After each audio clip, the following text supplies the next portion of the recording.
Das ist auch ein Yu-Gi-Oh-Produkt.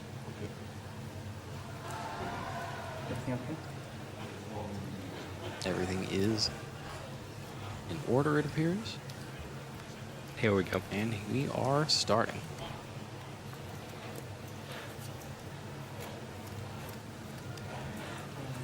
One, two, three, four, five for each. You have 1 hour to start.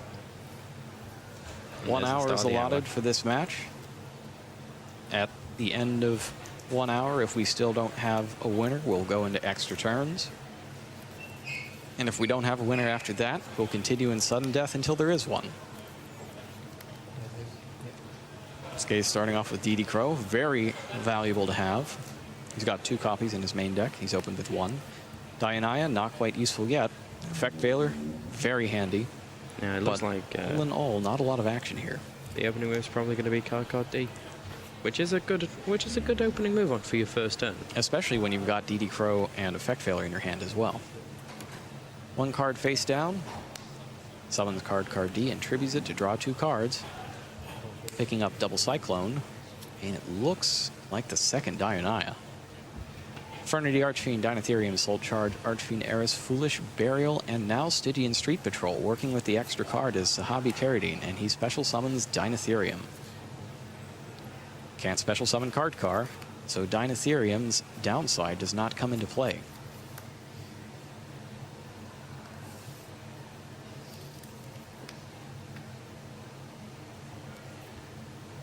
Stygian Street Patrol is up next. The question is, do you attack first or start comboing? The answer is attack first.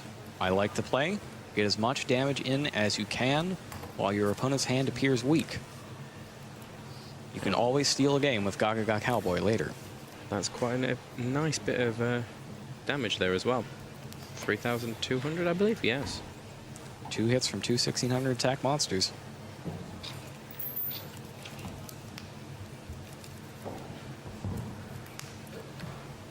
And that is it for Sehabi's turn. Shinsuke's picked up Traptrix Mirmilio, Which will be helpful later on. especially because he has both copies of Dianaya. At this point, he can summon her to get a trap hole, likely bottomless trap hole. There is a double cyclone in there as well. And he also has the ability to trade her off with one of Sehabi's monsters and get her in the graveyard for later. Probably not going to do it though, because if he leaves himself open with nothing but a single trap card, simply drawing 1 Mystical Space Typhoon can put the game right back in Sehabi's favor and possibly end it. Be very, very careful when you're dueling against Infernity, especially because this is such a non-standard opening. Yeah. I don't think we've ever seen anything like this in this particular tournament. No. Stygian Street Patrol on the field, except sometime other than the end of the game. Dinotherium sticking around. But you have to bring everything you've got if you want to win the World Championship. That's why Sehabi's sitting up here. And all the other Infernity players we've seen not playing like this. And in that seat. Shunsuke is bringing it as well. He's bringing Bottomless Trap Hole to his hand with Traptrix Mirmilio.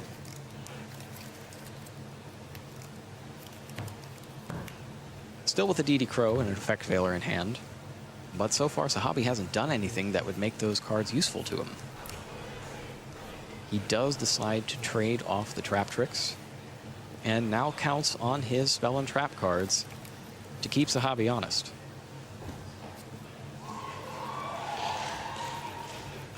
And right now, Sehabi's very seriously considering just throwing down Eris and attacking for more damage while he gets the chance. Eris, too small to be hit by Bottomless Trap Hole. That's why I love having just some little monsters. Yep. Because everybody plays Bottomless Trap Hole. And most of them see it, well, more of them see it on the first turn than ever, thanks to the Traptrix monsters. And that's what he's going to do. Archfiend Eris is next. Just checking there, the effect of Archfiend Eris. I'll show you all. 1,000 attack.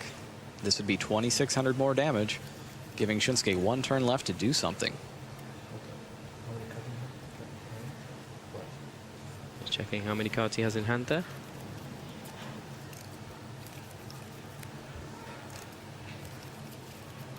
It is 4.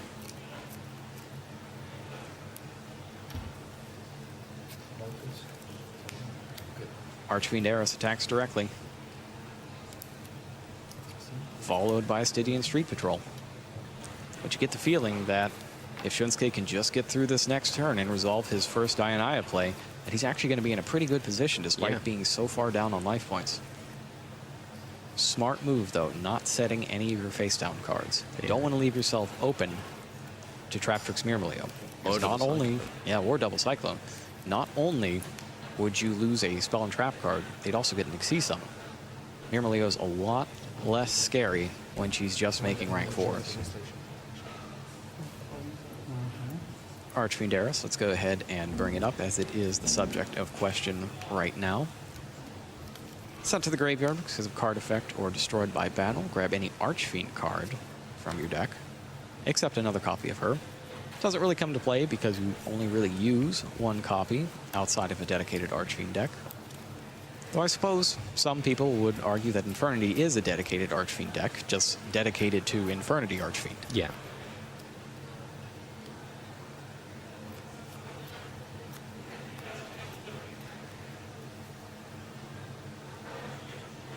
One of the more interesting decks that we saw back in North American WCQ was a Berserk Dragon deck that used multiple copies of Archfiend Emperor, First Lord of Horror, which, if sent to the graveyard, even by its own effect, it fulfills the condition for a Deal with Dark Ruler, card you need to play with Berserk Dragon. It's a very cool deck. I need to remember to dig up that deck list sometime. Yeah. Yeah, he's checking there for what rank 4s he can bring out. I mean, what has he currently got that he can bring out? Well, he's got the Exciton Knight. He's got Black Ship of Corn, Rhapsody and Berserk, Diamond Direwolf, Abyss Dweller, Ragna Zero, and 2 copies of Silent Honor Arc Knight. I really like 2 copies of Silent Honor Arc Knight. I was going over all the extra deck choices before the event, before I came out here, and every time I thought about taking my second Silent Honor Arc out of a deck's extra deck, the very next game that I would test it in, it would come into a situation where I needed that second Silent Honor Arc Knight. And you can't really go by one game at a time to think, oh, I need to put that back in. But when it keeps happening every single time, it stops being a pattern and starts being a problem. Traptrix Dianaya has been normal summoned, special summoning back Myrmileo. No opponent's card to destroy here. So the first thing that Shunsuke is going to do is exploit the 100 attack differential between Dianaya and Stygian Street Patrol and send it to the graveyard. Doesn't want to send Eris there yet because it will result in a search. That's Black Ship of Corn. Black Ship of Corn, main phase 2, activated. Send Eris to the graveyard. Let's go ahead and bring up Black Ship of Corn. Just one moment, just updating there. Sehabi's taking a look at it, and so will we.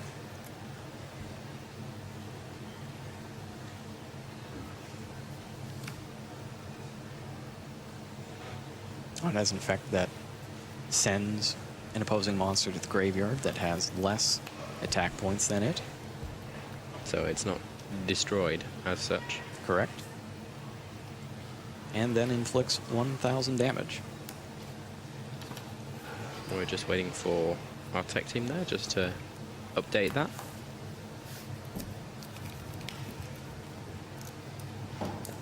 $1,000 damage to Sehabi.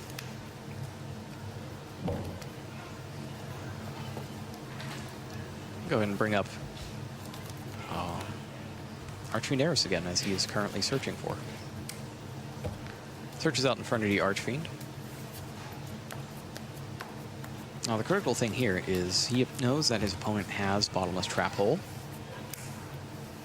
So the trick is, can you special summon Infernity Archfiend twice, knowing that the first one's just going to get swallowed up? And with the Foolish Burial, he can, because he can send another Stygian Street Patrol to the graveyard. 2 more cards join Shunsuke's Bottomless Trap Hole and Artifact. And he's just doing everything he can to try to stop Sehabi's aggression. But normally when you see that on the other side of the field after a duel has been going so well for you, the first thought is, well, a lot of those cards were in his hand before, so he's probably just bluffing at this point and you continue on. Yeah. But one of the ways that a good player can get you is if they happen to draw the Torrential Tribute or Mirror Force or whatever card can completely blow you out, they'll hurriedly set a bunch of cards that they weren't going to otherwise to make you think they don't have it.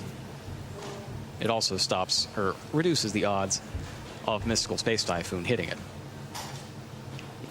Here's what Shunsuke has. Great draw for Sehabi kheireddine. That Forbidden Lance will let him do a lot of good. First things first. Banishes Stygian Street Patrol to summon Infernity Archfiend.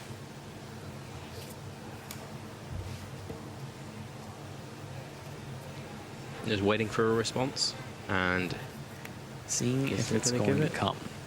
He really wants Shunsuke to use the bottomless trap hole right here. The tricky thing about trying to get your Archfiend summoned and protect it with Forbidden Lance is that you need the Lance set for a turn before you can do that. You can't just set it and flip it. Takes on the activation properties of a trap card. Can't play the turn you set.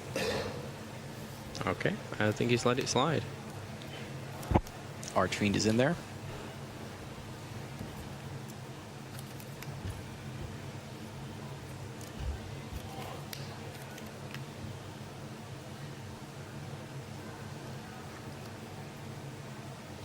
And then he normal summons the second one. Waiting for a response.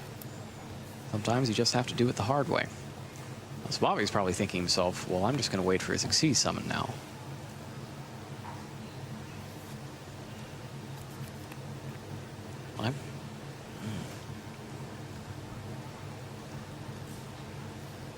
If you don't have the Solemn Warning or something, I don't know that you can take that chance, though, of getting completely blasted by Exciton Knight. Now we Oh, no, he does have the effect failure, though. Yeah. That's right. So he's ready for it.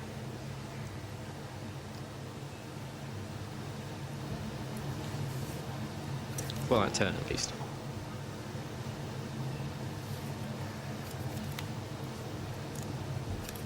Sehabi's very carefully considering how wrong can this possibly go before I'm out of it, as he does have the Soul Charge in his hand as well, and a Foolish Burial that can send another target for it. The safest play would be to go straight for Exciton.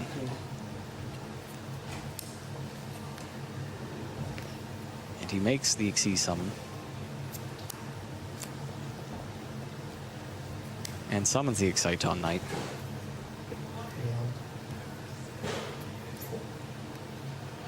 Four cards in hand. 8 cards total between Shunsuke's hand and field. Effect is activated. And there's effect failure. Veiler is chained. But if you're Shunsuke, you can't get too confident. Because there's, remember, Forbidden Lance is also an attack-changing card. So he could use it to drop Black Ship of Khorne's attack too low to activate its ability. That is true. I don't know that I've ever seen it used that way, though. It would definitely help. Let's just check out Black Ship of Khorne there.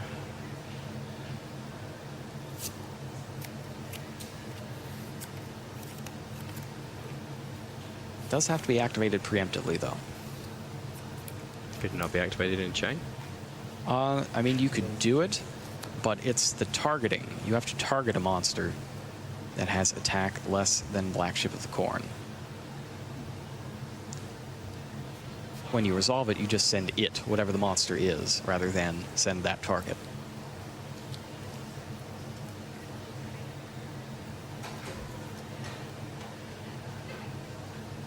Two face-down cards. He's just really doing anything to really try and get that exciting night effect off, as it stands at the moment. But there is a double cyclone right there set down, and an artifact big Altac. Call of the Haunted activated on Traptrix Mirmaleo. That's going to take out one of the face-down cards. Oh, The and Infernity Break. Yep. So And that's been. Don't be shocked if we see the double cyclone right now to take out the other one before it has a chance to be used.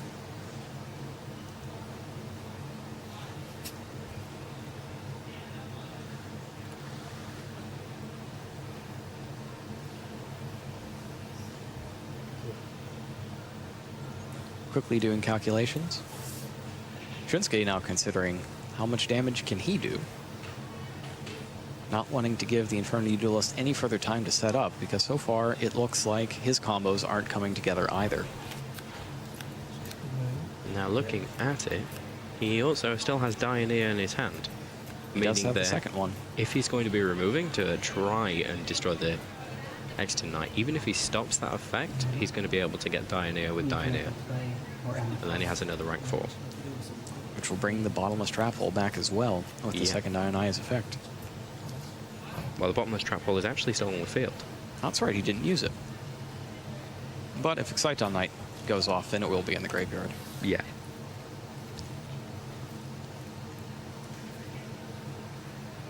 It's a tense moment. Struggling with his decision whether or not to flip the card.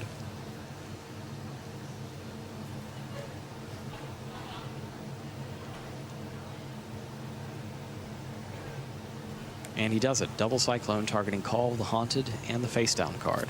Interesting. Puts Mirmilio back into the graveyard to be revived again. And takes out the Forbidden Lance, which allows Black Ship of Corn to do its thing. And he has just drawn another Mermello.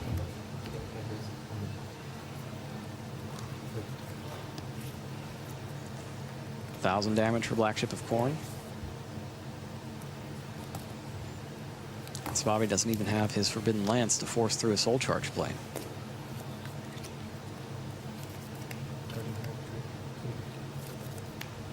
This is where Shunsuke is really turning it around. Another Mirmilio is up next, and that's going to get his other Trap Hole from the deck, Trap Trick's Trap Hole Nightmare.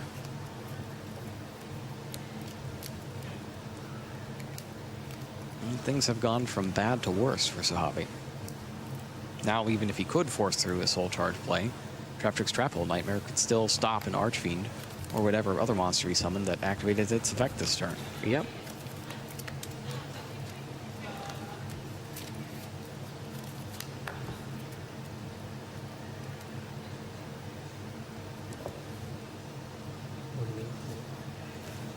Mirmilio attacks directly for 1,600. Black Ship of Corn cannot, as it used its effect this turn, but it still contributed 1,000 damage by its effect.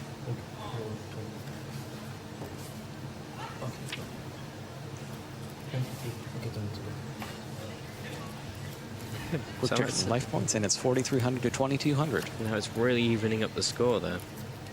And what have he just drawn? Soul Charge and Foolish Burial from before, and now he has a Mystical Space Typhoon. Ooh, what's he gonna hit? Typhoon is activated against the card that he doesn't know the identity of. I believe that might be that. Yep, there And it it is. is the artifact Begaltok. He doesn't go after either of the two trap holes. Audible sigh. Yeah.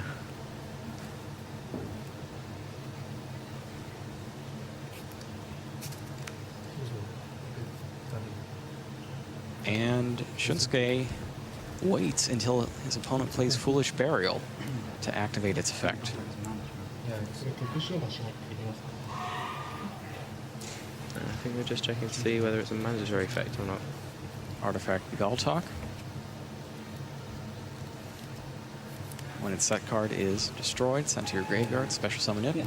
It is mandatory. Yeah, you have to have that on the field.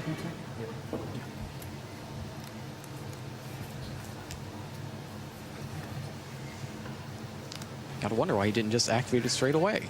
Yeah.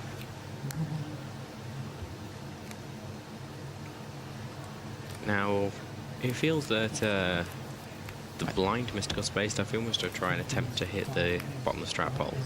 I don't know whether he just forgot the positioning. Yeah, I believe it's because did he set it on the same turn as the Begaltok? No, he did not. That's right, it was Begaltok, then bottomless trap hole, So he may then have trap just Trick's forgotten trap it. hole.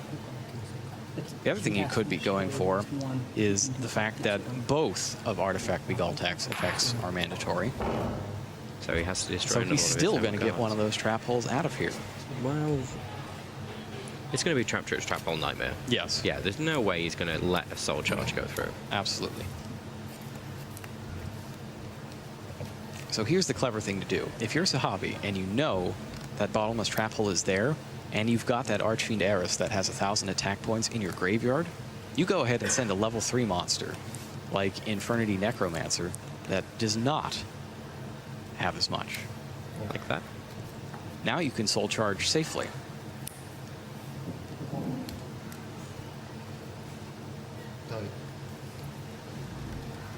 Interesting thing will be to see how many of the Archfiends he brings back.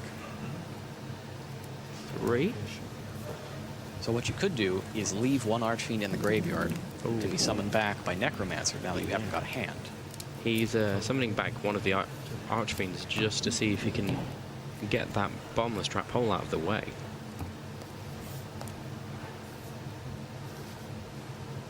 And if he does, then he can start actually XC summoning. And that's the best thing for him. He's going for 4. He wants to force the bottomless trap hole to come out at this point. So the great thing about this move, I really love this, is if he brings out one Archfiend and it does get hit by bottomless trap hole, you revive the other with Necromancer, set whatever card you took out, and then you overlay your Necromancer with your Archfiend Heiress for Leviair, Yeah. and then get back the other one. Very smart play. And he could definitely pull it back with that. And the reason that you get back Dinotherium at this point as well is to make sure that there is no, or make sure that you see the bottomless, Yeah. And now so that there is no was rank 4. DD Crow that got rid of an Archfiend. We do see the Crow, however, and the effect is the same. One Archfiend's banished, one Archfiend's not. And I think Shunsuke has just realized that he's in deep trouble.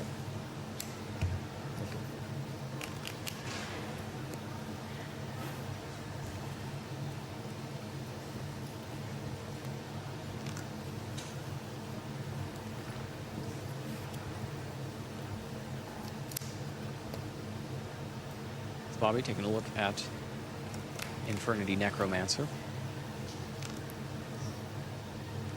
No normal summon yet this turn.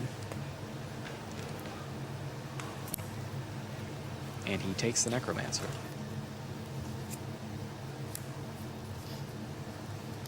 Now there's absolutely no question that other card is Bottomless Trap Hole. Yeah.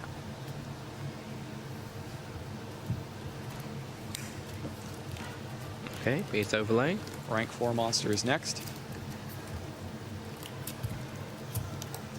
Ooh, he's thinking about exits at night. He's Or also looking at 101. Organ there. Also looking at 101. There are a lot of choices to make here, but he does need to remember he gets no battle phase this turn.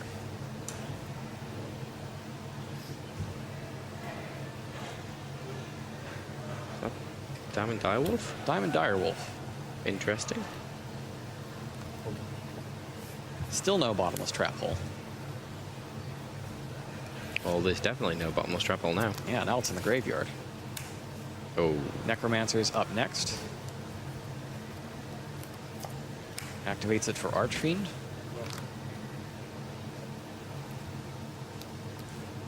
Archfiend goes ahead and searches out. I think this is where you start getting Launcher, yeah. So you're going to have Launcher first. And what Sehabi really needs to do, I mean, other than clear out those monsters from Shunsuke's side of the field, he needs to get to that Infernity Barrier.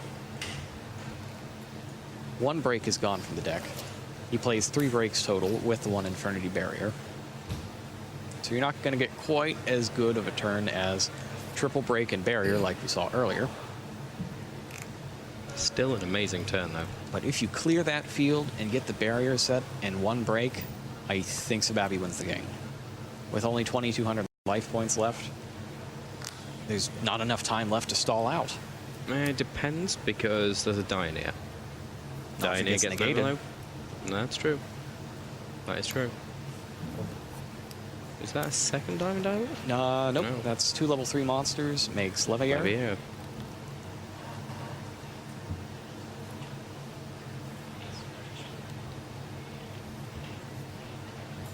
Right, so remove from play Archfiend and brings it back. Archfiend returns and we're getting another search. This time he takes a break. So please put your graveyard back in the pile. And he's about to overlay both of his Archfiends.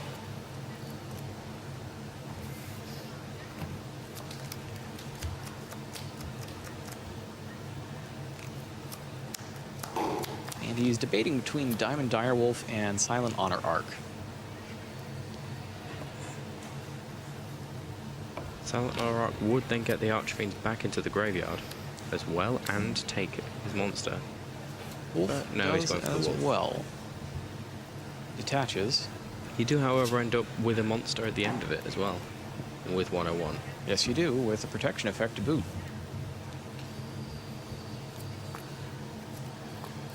Checks the graveyard. He's seen an Infect Veiler and a DD Crow. Launcher goes next. Takes a look at his Necromancer. And this is what you do. Is that basically you don't summon both Archfiends here because you only be able to search once. Yeah. You get Necromancer Archfiend, so you search one set of cards, summon the other, but search again. Second Infernity Break, and final one. That's 3. The other one's in the graveyard. Necromancer is next. Archfiend again.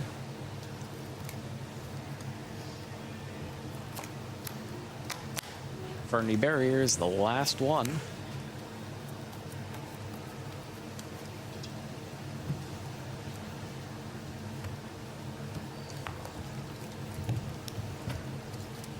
Just gone from nothing to an explosion of monsters. But that is Infernity. That is Infernity. You do need to be careful, though, that you leave one attack position Infernity monster on the field, at least.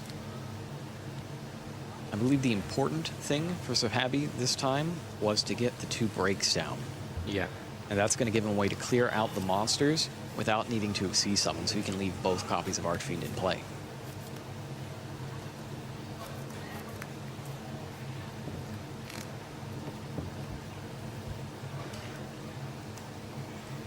It's an imposing field. Now he's just drawn card D, which doesn't really help him at this point. Yeah, you can't afford to skip your turn, basically. In fact, you don't even need to negate the card D if you don't want to. Now here we go, Dionea targets which is Myrmileo. more than likely to be negated by Infernity Barrier. You're either negating it and getting rid of Dionea as well, or you're losing your Infernity Barrier to Myrmileo. Because he knows where that is. Barrier destroys Dionea along with it.